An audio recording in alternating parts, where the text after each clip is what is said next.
The police are still searching for clues following the killing of a homeless man near Heroes Circle on Monday. The man was set ablaze. Anthony Lugg has the latest.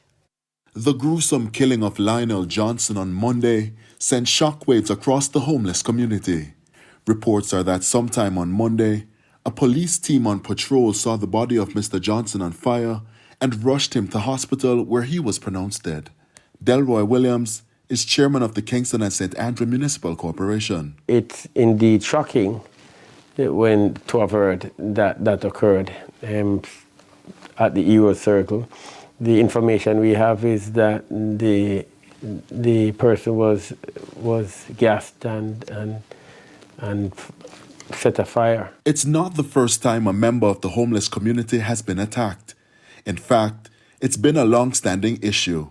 Last year, the killing of 4 homeless men between January 23 and 25 sparked outrage, triggering a response from the Prime Minister. At that time, some Jamaicans blasted the local government ministry, calling for more assistance for the vulnerable group. The ministry later reported that additional resources had been provided.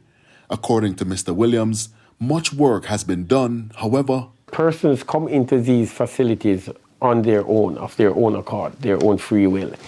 We can't force them to come into these facilities. In terms of the ensuring that the homeless persons, this vulnerable grouping, that this grouping is not abused and that homeless persons are not abused, then we still have work to do. We still have work to do.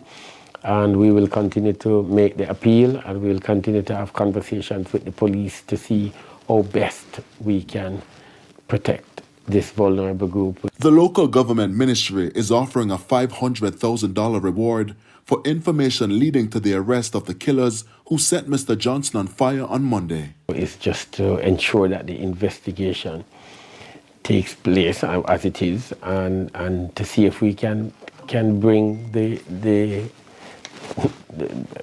the perpetrator to justice. And as the public awaits the outcome of the investigations, Mr. Williams says the Kingston and St. Andrew Municipal Corporation will continue to strengthen its operations. We are also appealing to family members and friends and to reach out and to see how best they can assist these persons and see how best they can assist them also to return to what we would refer to as a normal life. Anthony Lugg, TVJ News.